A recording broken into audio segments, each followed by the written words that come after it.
India health प्रदर्शनी के पहले संस्करण की हुई शुरुआत, आधुनिक तकनीकों और रुझानों का होगा प्रदर्शन। Everyone, I am Yogesh Mudras, managing director Informa Markets in India. Informa ये एक हम इंडिया में 2006 से आए हुए हैं और हम एग्जीबिशंस की सबसे बड़ी, वर्ल्ड की सबसे बड़ी एग्जीबिशन कंपनी है। और इंडिया में हम लोग अराउंड 30 एक एग्जीबिशंस करते हैं, 16 अलग अलग इंडस्ट्रीज से। आप जानते हैं, फार्मा से लेके एनर्जी से लेके बहुत सारे अलग अलग सेक्टर्स में करते हैं। और ये हेल्थ केयर सेक्टर में हमारा पहला प्रयास है, इंडिया हेल्थ, जो हमने लाया है। और ये जो फेयर है, ये वर्ल्ड का सबसे बड़ा हेल्थ केयर फेयर दुबई में होता है, जो अरब हेल्थ नाम से, वो हमारा फेयर है इन्फॉर्मा का। और हम लोग अलग अलग कंट्रीज़ में, एशिया में करते हैं, साउथ अमेरिका, यूएस, यूरोप, हर जगह पे हेल्थ केयर फेयर्स करते हैं। और ये थोड़ा लेट हुए हम लाने में, बट आई थिंक जो आया है पहले एडिशन में बहुत अच्छा रिस्पांस, 300 से ज़्यादा कंपनीज आई हुई है और 18 से 20 कंट्रीज से रिप्रेजेंटेशन है। हंगरी का बड़ा पवेलियन है। बट ये हेल्थ केयर की सारी सेगमेंट्स को कवर करता है। आप देखो, medical devices, medical equipments, hospital equipments, आपके डायग्नोस्टिक इक्विपमेंट्स हो, कंज्यूमेबल्स हो, वेरेबल इक्विपमेंट्स हो, सो बहुत सारी जो टेक्नोलॉजी, सारी नई टेक्नोलॉजीज़ यहाँ पे ये शो में आई हुई है। और हमने कई नई इनोवेशंस किया, जैसे एक इनोवेशन जोन है जहाँ पे स्टार्टअप्स को एक बढ़ावा देने के लिए एक सेगमेंट किया, जो नए स्टार्टअप जो टेक्नोलॉजीज लेके आई है। बहुत बड़ा कॉन्फ्रेंस हो रहा है, लोकल और बहुत सारे इंटरनेशनल एमिनेंट स्पीकर्स भी है ये शो में। और 60 speakers are there who are attending this show. And ये एक 3 दिन का एक मेला है जो हेल्थ केयर सेक्टर के लिए है। जो आपको सबसे बड़ी इनोवेशन जो देखनी है तो ये शो में ज़रूर आइए। आपको नई टेक्नोलॉजीज और हेल्थ केयर की जो एडवांसमेंट हुई हो, यहाँ पे आपको एक ही प्लेटफॉर्म पे देखने मिल सकती है। सर, गवर्नमेंट का इनिशिएटिव ये रहता है कि पहले जीएसटी भी बहुत कम कर दी गई हेल्थ सेक्टर में, और भी चीज़ें बढ़ावा दे गई, दवाइयों के बहुत रेट कम कर दी गए। तो इससे इस डिपार्टमेंट को कितना फ़ायदा मिला उससे? तो डेफिनेटली आई थिंक जीएसटी कम करना, जो जीएसटी 18% था वो अभी 12% पे आ गया। But I think if it can further go down to, because see health care is not a luxury item. जो मैं बोलता हूँ, it is a necessity. So health care में अगर कम हो जाए तो it is becoming more affordable.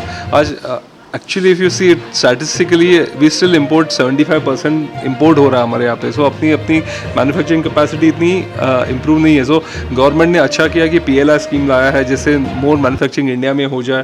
तो अगर वो बेनिफिट्स और बढ़ाएंगे, ऑलरेडी जो 15% से 25% पे आई है, वो आई थिंक धीरे धीरे 50%, 60% मैन्युफैक्चरिंग इंडिया में हो, then India can become manufacturing base of the world. I think already export होना चालू हो गया। So I think government is working in the right direction. Just give that support to the industry, because आज हम लोग एक level playing field करेंगे Indian companies के लिए, मैन्युफैक्चरिंग के लिए, तो एक बहुत अच्छा साथ मिलेगा इंडियन कंपनीज़ को। जैसे चाइना में दिया जा रहा है, बाकी कंट्रीज़ में दिया जा रहा है, उनको फ्री सब्सिडीज़ मिलती है, वाटर हो, बिजली हो या लैंड हो, सस्ते में मिल जाती है। वैसे कुछ बेनिफिट्स अगर इंडियन मैन्युफैक्चरर्स जो इसमें है अगर आ जाएंगे, तो एक मेडिकल, एंड इंडिया जितना बड़ा मार्केट कोई है नहीं। So I think 1.4 billion people. So I think this will only help bringing prices down for the domestic, अपने इंडिया के लिए, एंड एक्सपोर्ट बेस बनाने के लिए। यहाँ पर डोमेस्टिक ज़्यादा है हाईवे पार्टिसिपेंट या फॉरेन?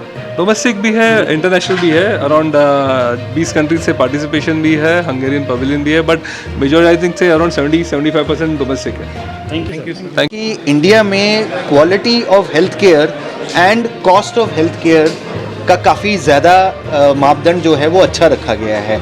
आज अगर हम देखें, हमारे हॉस्पिटल्स जो हैं वो बेस्ट क्वालिटी इक्विपमेंट्स के साथ लेस हैं।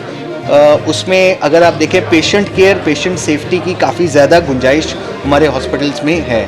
दूसरा, हमारा जो कॉस्ट ऑफ हेल्थ केयर है वो लगभग विदेशी कंपनियों में, विदेशी कंट्रीज़ के मुकाबले में काफ़ी कम है।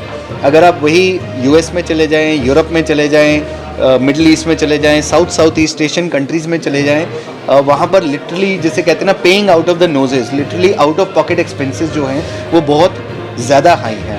हमारे यहाँ पर because we have good quality manpower, we have more beds to be provided to people coming from these countries, and our turnaround time, हमारा जो turnaround time है towards a particular disease, a particular prevention and curability, वो काफ़ी ज़्यादा अच्छा है मुकाबले की अगर आप US, यूरोप के कंट्रीज़ में चले जाएं। सो मेडिकल वैल्यू टूरिज़्म आज की डेट में एक बहुत बड़ी इंडस्ट्री है। इंडिया में हम लोग इसको काफ़ी ज़्यादा मतलब इसका काफ़ी ज़्यादा पुरजोर स्वागत भी करते हैं बिकॉज़ इससे लोगों का जो जहन है इंडिया के बारे में कि इंडिया में कॉस्ट कम है तो क्वालिटी बेकार होगी, वो ख़त्म भी होता है। और हमारे को वैल्यू इसलिए मिलती है बिकॉज़ जितना जो हमारे हेल्थ केयर प्रोवाइडर्स टेक्नोलॉजी में इन्वेस्ट कर पाते हैं वो इसी कारण कर पाते हैं। An opportunity, to get some Hungarian companies on this exhibition, and we have 4 Hungarian innovative healthcare companies on this exhibition. So thank you for the invitation and for this great opportunity to showcase the Hungarian healthcare industry. It is really important for us because some of them are in a situation that they have some experience, already on the Indian market, but some of them, just exploring the Indian market. So it is a very good opportunity for us again. And then, in Hungary we have a very robust healthcare industry in terms of the know-how and the facilities. And that's why we have a lot of innovations, and new things and new procedures, to offer for the Indian market. And that's why I think that it is really important, to get more and more companies on the board, in India, because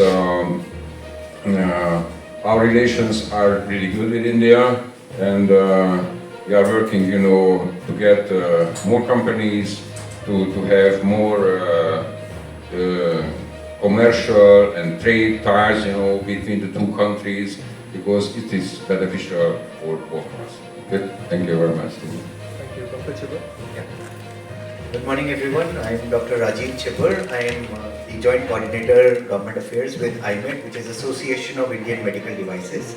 First of all, congratulations to Informa Markets for such a huge congregation of healthcare providers here. I think post the elections, as I said in my opening remarks also, this is one of the biggest congregations of healthcare providers which has immediately happened after the election. So I think that gives everyone a sense that how healthcare has now become a fulcrum part of government, a fulcrum part of even industry to also excel into. So, at IMED what we look at is when we talk about healthcare, it needs to tick box the 3 A's that the government looks forward to, which is affordability, accessibility and availability. And when we look at that, technology becomes one of the biggest enablers in healthcare. Today, if you look at the size of the Indian medical device industry, it's already $11 billion. By 2030, it will be approximately around $50 billion, with more and more domestic manufacturers becoming net exporters.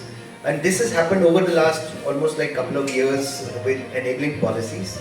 I think everyone must be knowing about the PLI scheme that the Government of India looked into, the production linked incentive scheme that has really generated a lot of local manufacturing in India, which has created an export market for India in a much bigger way.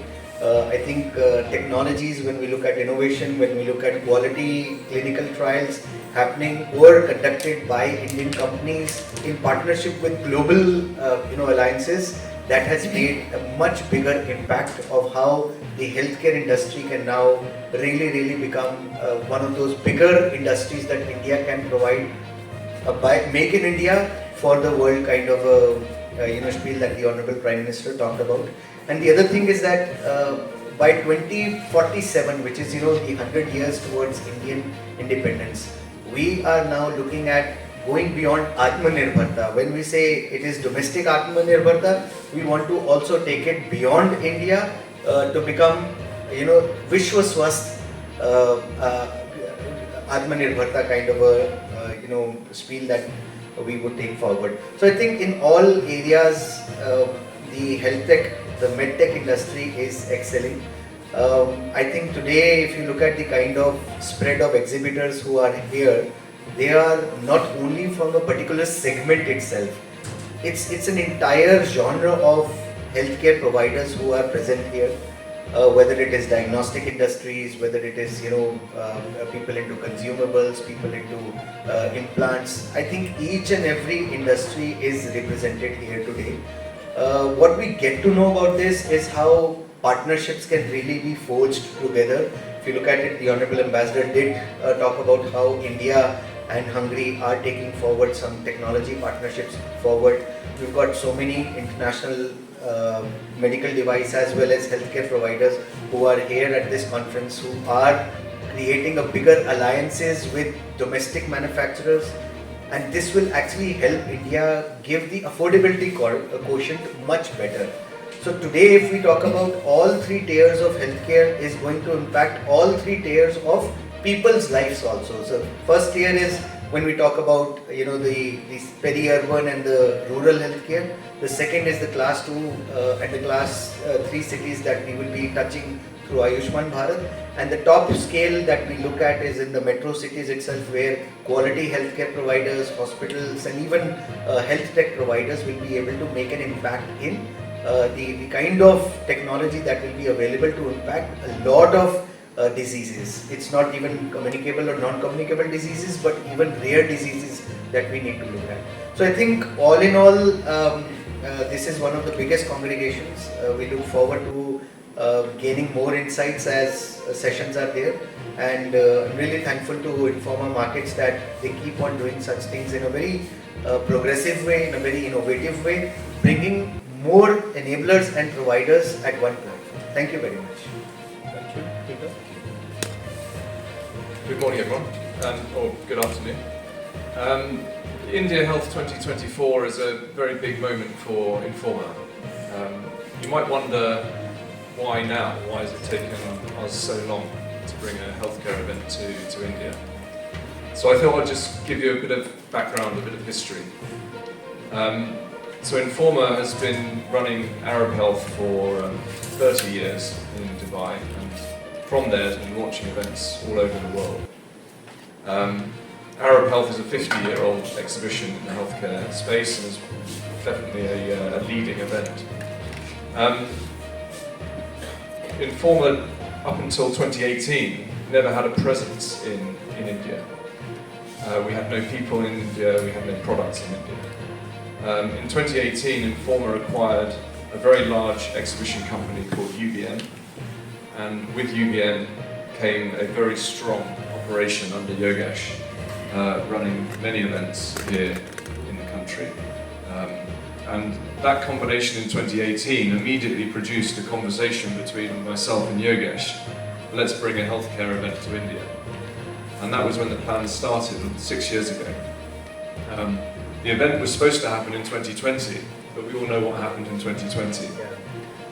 And so we're sitting here today. I'm very emotional about the fact that we've been planning this event for so long.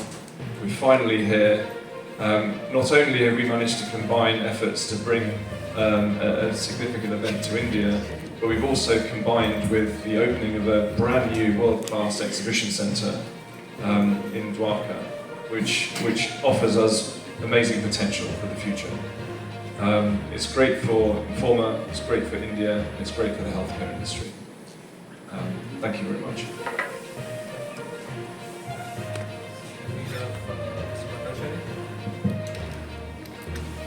Good afternoon, everyone. I'm Siddhartha Bhattacharya. I'm the Secretary General of NAFL. My industry colleague, Dr. Girdhar Gyani, who just left, he presented, he is the Director General of HPI. So he also wanted me to add a few pieces. So whatever I'm saying, both from an NAFL and HPI perspective. So we're very thankful. NAFL, as you know, is an industry federation. We are focused on health. With the entire gambit of healthcare, from providers, manufacturers, payers, investors, enablers into NAFL. HPI is a provider-focused hospital center, mid-sized hospital federations, and together the two federations combine a really large footprint in the Indian delivery system and enabling services. we're thankful to Informa Markets for bringing a really high quality trade show. And I'm certain that the first from this start, I've been to Arab Health. There's a very large footprint of healthcare that's represented in the Informa Markets network, which you'll gradually start seeing its way into India. Why India? And at this juncture, I think the pendulum in India is swinging in 4 or 5 very important directions. The market in India itself is now headed between a $500 billion and $1 billion mark, and growing easily at a CAGR of 12 to 15% year over year. There's a large push in the policy side towards health for all, and also made in India for India for the rest of the world, which means the supply chain, the medtech, the pharma sides, real concerted push to really look beyond the boundaries of India, look at health as a global subject which affects many countries. There's a concerted push happening towards quality and better value for patients, including patient safety. A very large push towards growing the human resource capacity through medical education at all levels. Doctors, the seats have doubled in the last 5-7 years, the medical seats. Nursing educations, allied healthcare educations.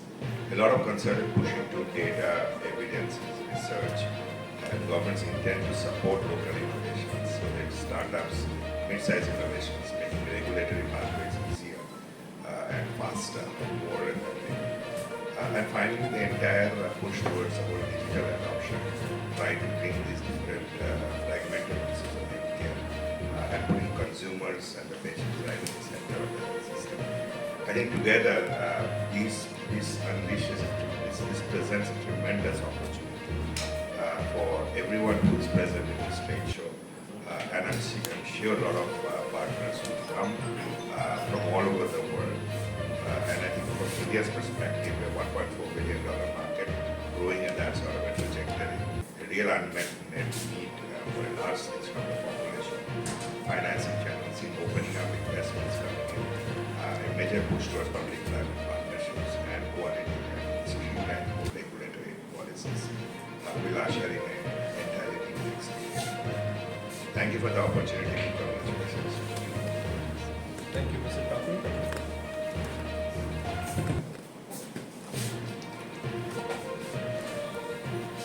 So it said health is not valued till you get sick, and that shows about our diagnostic industry.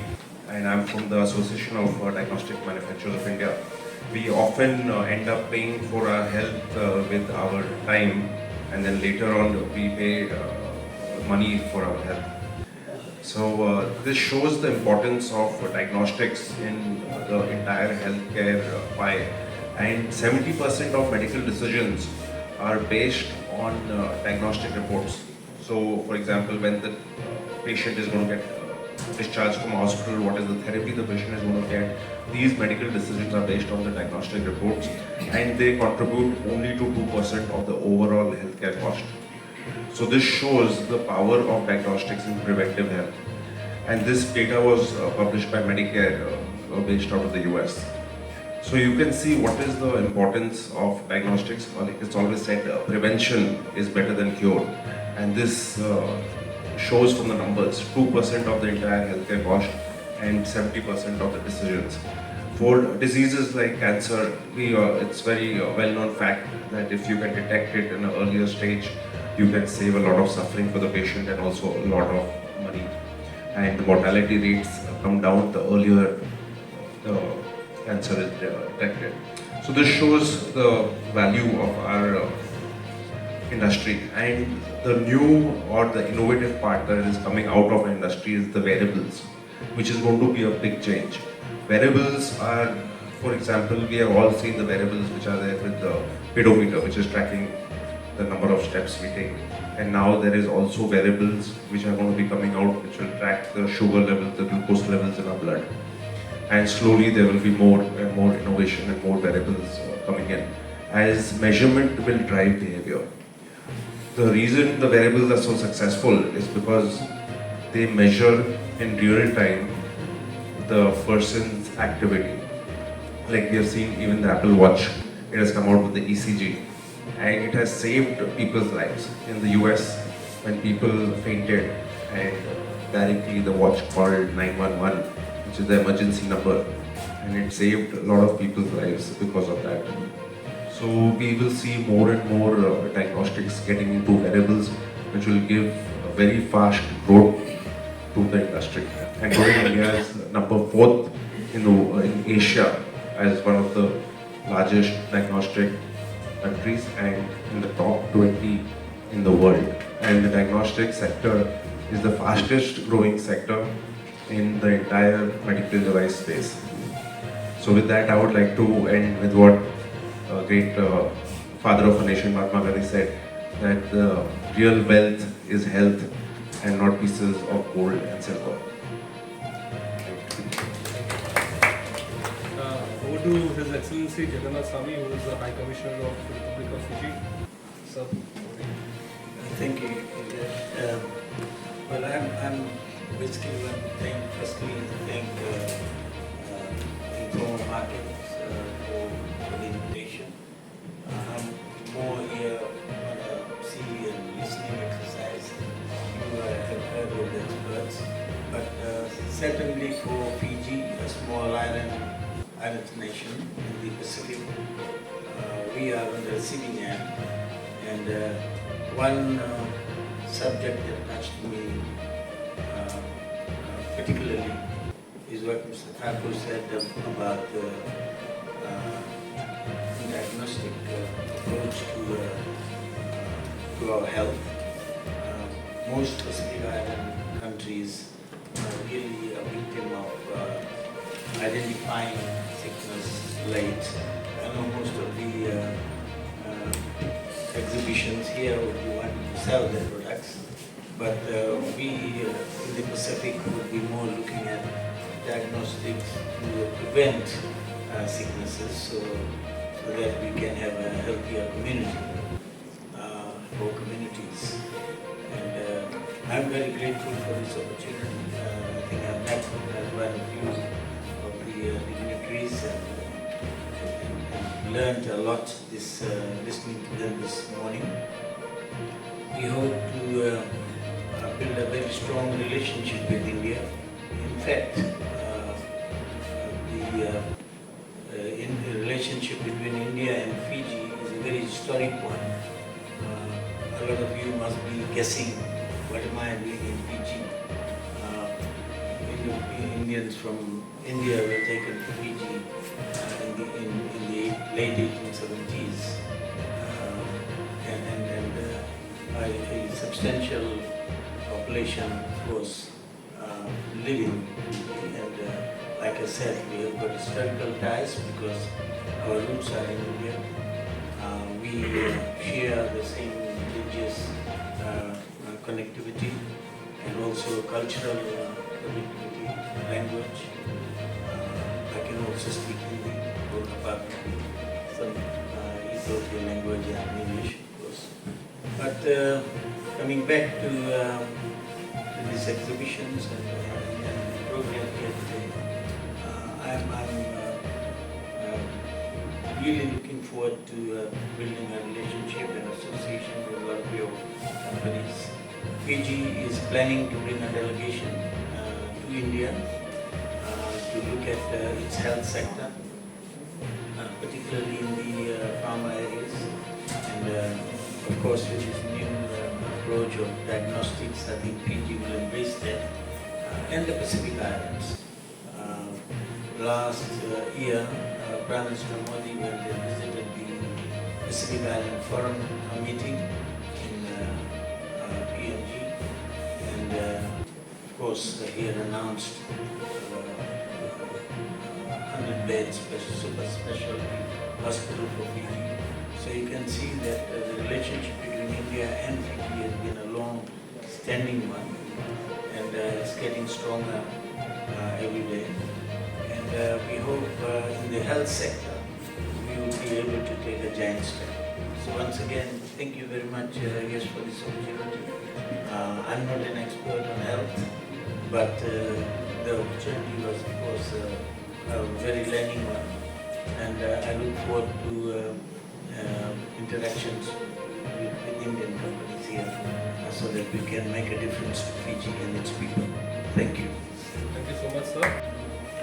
Can we use the other mic for any questions?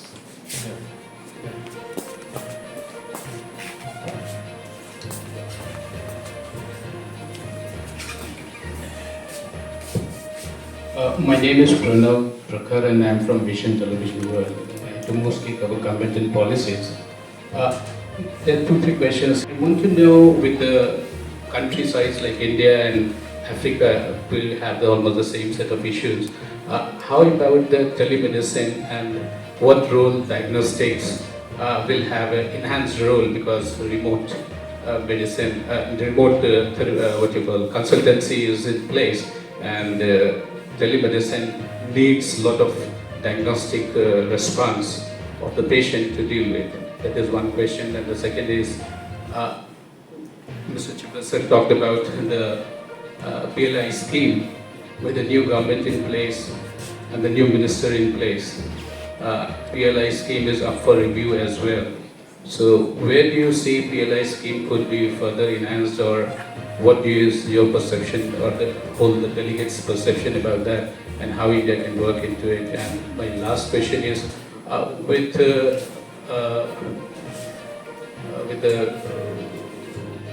the medicine which is now India is championing about having the basic salt ingredients where big names are not there, so that India can champion the salt component of the medicine part.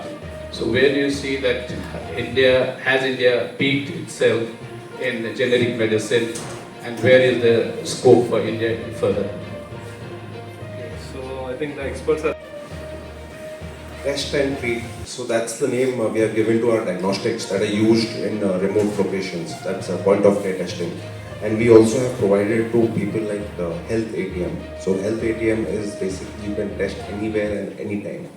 You don't need a laboratory to do the testing. So this is going to really help India and countries in Africa, like what you mentioned. So this is going to be the solution to get into testing into rural India, where 60% of our population lives.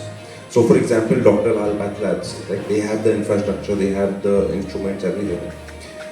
One of the challenges when they went into rural India was that they had everything, they even got the technicians, but there was no clear, clean source of water. Right? And water is one of the most important components when it comes to testing using a laboratory analyzer. It's used as a diluent for various tests. So the solution is that you have to get into these miniature testings, point of care testings, and today the technology after COVID is really advanced. You must have seen at the airports, RT-PCR test, which we never thought would be done outside a lab, was being done at the airports and being recognized by even US FDA or the European governments. So this is the future, and this is the only solution that will help the rural India to have access to the same test that is accessible to the people who are living in urban India. Do you see the cost of diagnostic coming down, because in metropolitans diagnostic cost is still on a little bit on the higher side because of the instrument cost, input cost? So the cost will definitely come down, and the biggest factor for cost coming down is Make in India. It's basically logical, right? You cannot make in USA or Europe and sell it to India, and the person who's buying it is earning 1/10 the income of the person who's making it. So the only solution is Make in India, and that's how like today a simple product like glucometers, they are imported from Europe or USA into India. So that's why most of the people cannot afford it. So once we start making it in India, like we have started making glucometers in India, and now it is affordable to a lot of people who were not able to afford it before. So Make in India is the way to bring the cost down. And another thing is, when this point of care testing goes, the testing is happening by the doctor, not by the lab.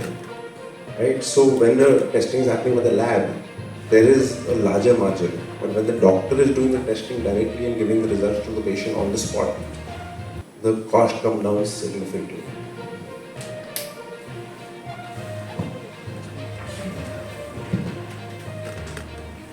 I just mention I just want to add to whatever has been said already.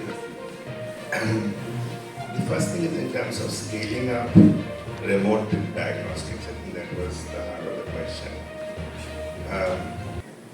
In fact, tremendous opportunity.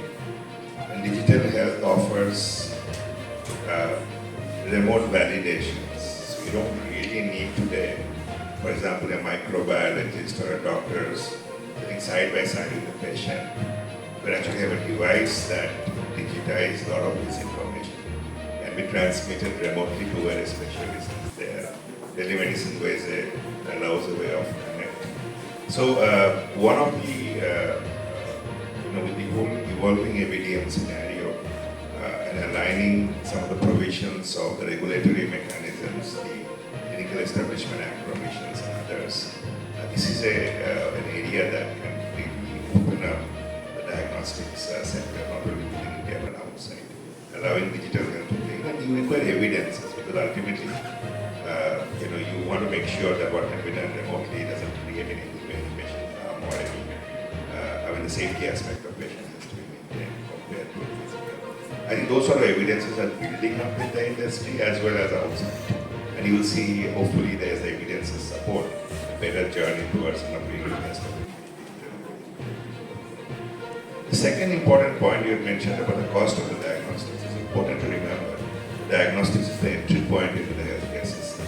So while cost is important, quality is extremely, extremely important because diagnostics is a fraction of the cost of what a total healthcare costs. It's a very little, few percent of the total cost, I don't know, 2-3%. You can look at studies after studies. We have our studies on the website. But that controls the remaining 98% or the 99% of the total cost. One wrong diagnostics can take the entire picture. So even today, the penetration of NABL accreditations, labs meeting certain quality standards, there are more than 50,000, more than 100,000, close to 100,000 labs. The percentage with NABH accreditation is probably less than 5%, 6%, 7%. That's a huge, huge area to develop. Yeah. So on your question on the PLI scheme, see, the PLI scheme is now into the third phase itself. It's not that the government is going to phase out or move away from the PLI scheme. The only difference that has happened here is initially, if you look at the PLI scheme 1 and PLI scheme 2, in all the three segments, which is pharmaceuticals, APIs, and medical devices, there's been a resounding, acceptability to the PLI scheme. Pharma alone, the investments have been into over 1,05,000 crore. Again, in APIs, if you look at it, it's over 25,000 crores. And in medical devices, again, they're clocking the same figure of 25,000 crores. This has actually helped in terms of looking at how preventive and curative medicines or preventive and curative diagnosis or medical devices can actually be scaled within the country. If you look at it now, the focus is more towards NCDs, the focus is more towards the rare diseases. So when you say salt discovery will happen more and more when we have enabling policies. So the generics tag, we may be the pharmacy of the world, the generics tag is slowly going to shed off and we will be able to look at that quality that we're looking at, number one. Number two, again, if you look at the fact in APIs and in medical devices, exports have gone largely because of the PLI scheme itself. What we were as almost like 5 years or 7 years back, today we are a net exporter of medical devices to a lot of countries, and these are a lot of EU countries, these are a lot of Southeast Asian countries, the Middle East itself, the MENA region entire is a recipient of our own medical devices. So I don't think there is going to be any compromise on quality, any compromise on the newer areas of PLI schemes that will help. We saw how the PLI scheme helped the mobile industry itself today, right from a rickshaw puller to almost anyone whom who you see has a smart device itself. So all this is going to take time, but it will surely going to turn the tables when we possibly reach 2030. On the floor, I think for me, I think it's more the precision and efficiency that's really increasing, and also it's helping us focus even better. In fact, some of the trends which probably would have taken a lot of time to spot, with AI we are able to do it much earlier. I think that's going to help elevate the overall healthcare sector. I think that's something which is really it's a very dynamic time right now, because we will be able to avoid a lot of diseases with this AI and robotics. And robotic technologies are also going to be a lot of non-invasive surgeries will happen, and because of which I think that the recovery time, which was going to be longer, which is going to get reduced. So I think the cost is going to be much, is going to come down over the years. So I think that those are some things which we are seeing as benefits of AI and robotics in the healthcare sector. Of course, experts are there, they may have much more wider views than me, but I think this is something which I have seen from my study of the sector really. Just to add on what Siddharth just said right now, technology will become the next enabler in healthcare. If you look at it, we are moving towards more and more non-invasive technologies. All this is, look through the AI lens itself. The only, sad part that India has is we don't have the genuine AI. When we talk about genuine AI, it's not the, the artificial intelligence. It's about the providers, which is, the academia and industry collaborations that need to really move forward. So when I say, or when we from the industry want more AI to be available, we also need more and more professionals to be in the field, so that we are enabling technologies to reach people also, to reach hospitals also. So I think it needs to go dual way. We need to have technology enabled health services. We need to have also people who are, enshrined with all AI technology. So I think one needs to look at from a very large lens itself. And this has been tick boxed also by the government. If you look at clear policies, whether it is from the mighty industry, the IT technology industry towards healthcare, whether it is even the hospital industry demanding it from the academic institutions, it's going to go both ways, and that's a pendulum that one has to really watch when it swings in that. So that you want to add on something? उन्होंने बोला कि आज technology जो है वो काफ़ी बढ़ गई है, बट वो टेक्नोलॉजी के लिए हमें हेल्थ केयर प्रोफेशनल्स की भी ज़रूरत है. राइट फ्रॉम नॉट ओनली, आज डॉक्टर ज्ञानी ने बोला सीट्स 1 लाख सीट्स इसमें NBE में बढ़ा दी है उन्होंने, नेशनल बोर्ड में उन्होंने बढ़ा दी है. सिमिलरली पैरामेडिक्स की सीट्स ऑलमोस्ट 5 टाइम्स हो चुकी है. इवन जो एसोसिएटेड हेल्थ प्रोवाइडर्स होते हैं या नर्सिंग स्टाफ है, उनकी भी almost if you look at the number of professionals who are adding, we require them more and more. So I think jobs की कमी नहीं है. The only thing is that they need to be technically fit to be in the system itself, for which there are enough impetus. काफ़ी policies आ गई. नीति आयोग का अगर आप देखें पूरा का पूरा मंथन ही जॉब क्रिएशन के ऊपर है. आज हर एक मिनिस्ट्री जॉब क्रिएशन की बात करती है, और हम तो I mean whether we are from the diagnostic industry, whether we are from the hospital providers और हेल्थ केयर प्रोवाइडर्स और इवन मेडिकल डिवाइस इंडस्ट्री, आज मेरी जैसी इंडस्ट्री को ऑलमोस्ट 30 लाख लोगों की ज़रूरत है मेडिकल डिवाइसेस में. सिमिलरली अगर आप हॉस्पिटल्स में जाएंगे, the number of hospitals that are increasing in India, उसी में लगभग 50 to 70 lakh people are required, and equally another 10 lakh people required in diagnostics. So अगर देखें 1 करोड़ लोग तो हम वैसे टच कर रहे हैं एक industry. So just to very much of figures are you I'll just give you the figure. As of now 7.5 million, 75 lakh people are working in this sector as of 2024, and the fresh job आपने जो पूछा जो technology AI related, just in telemedicine, virtual assistants and data analytics, we are creating about anywhere between 2.7 to 3.5 million jobs in India in next 3 years. And that's the stats. Yeah. And to his question on telemedicine, if you look at it, your e-Sanjeevani portals, even the Ayushman Kendras itself are now getting enabled. Look at the kind of tectonic shift that has happened from tier 1 cities to even rural areas itself. Everyone has a smartphone, मतलब आज कोई भी ऐसा नहीं होगा जिसके पास smartphone नहीं है और वो ये सर्विस नहीं ले पा रहा है, and that service is provided for free. I personally been to Kaithal and Jind में अभी मैं गया था last month, where I witnessed telemedicines happening through Ayushman Bharat Kendras itself. This is amazing.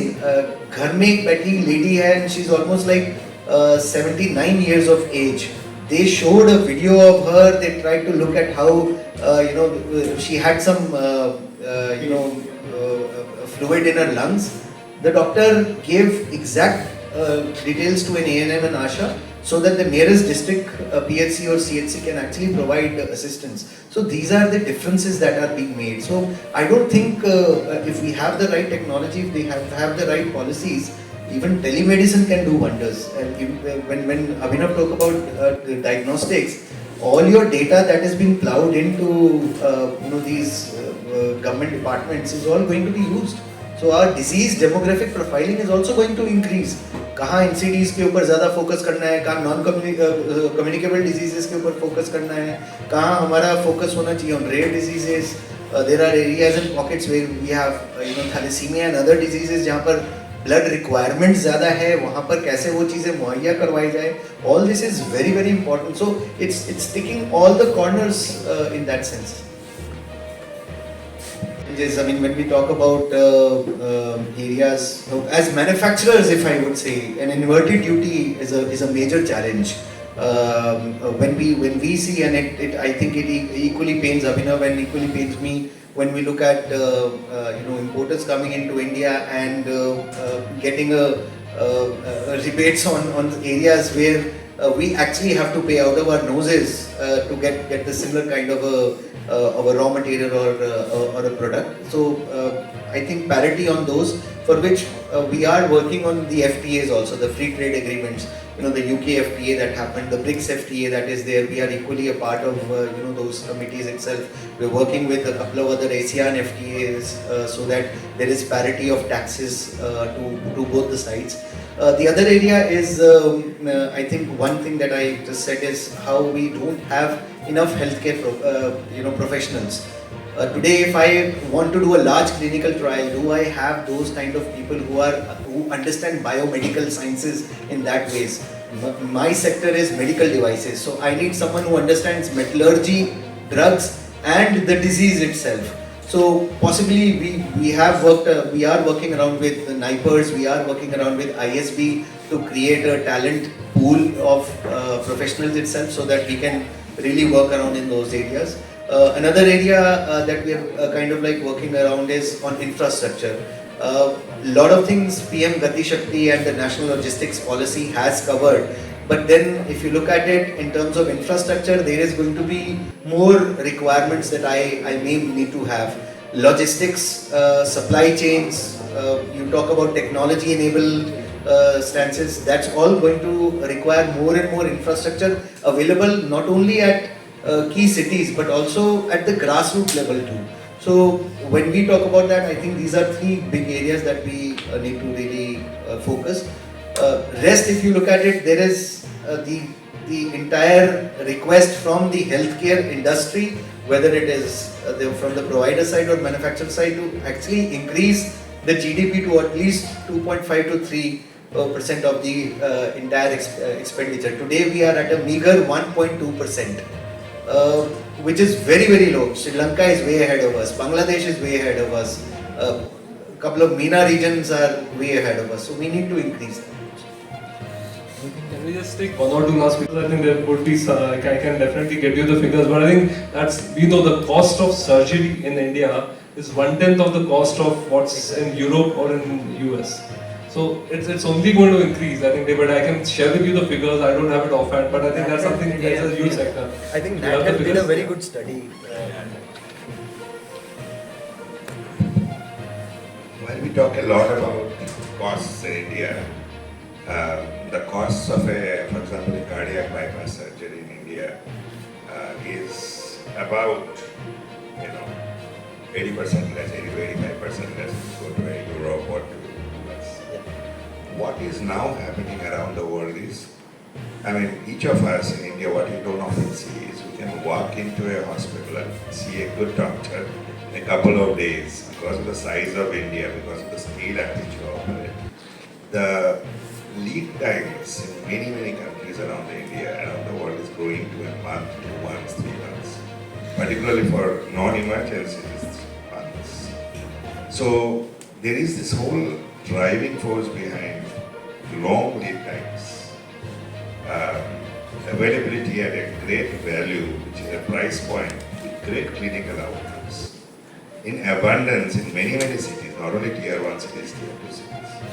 And India being increasingly seen air connectivity, visa regulations kind of coming into place, and it being seen as a place which you can get things done in 30 days, 35 days in Kopan.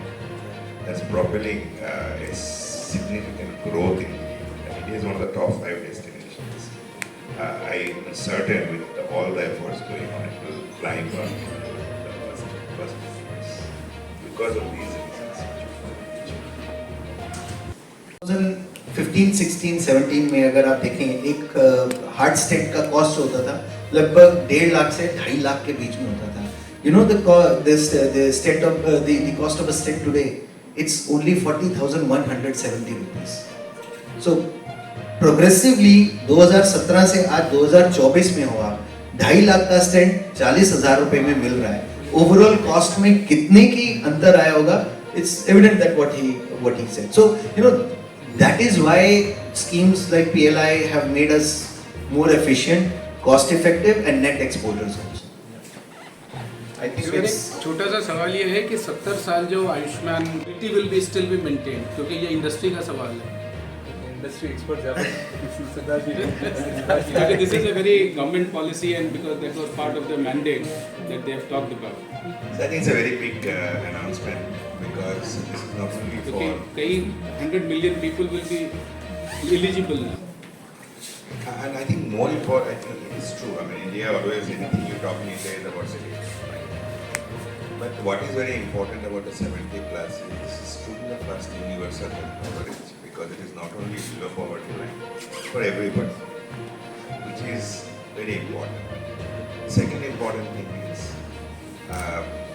ultimately in that category as you go towards the seniors, if you look at the LASI longitudinal study, a lot of the chronic diseases, a lot of the disease burden really sits as you are in the aging population, which means you are really looking at a spot where you are financing or trying to finance something, which has a lot of disease burden around there, right? The third thing about it is, unlike the seniors are scattered all over India and they are just like, infants, they are very demographically, they require support and they are not as mobile, and so it is going to really require us to also think not only the financing side of it, but really the delivery using technology, the local community support. That's the last mile delivery of the services. Everything what we have heard today, it will be tested in that segment, but it's a very, very laudable effort to kind of at least the first march towards covering everybody. Great.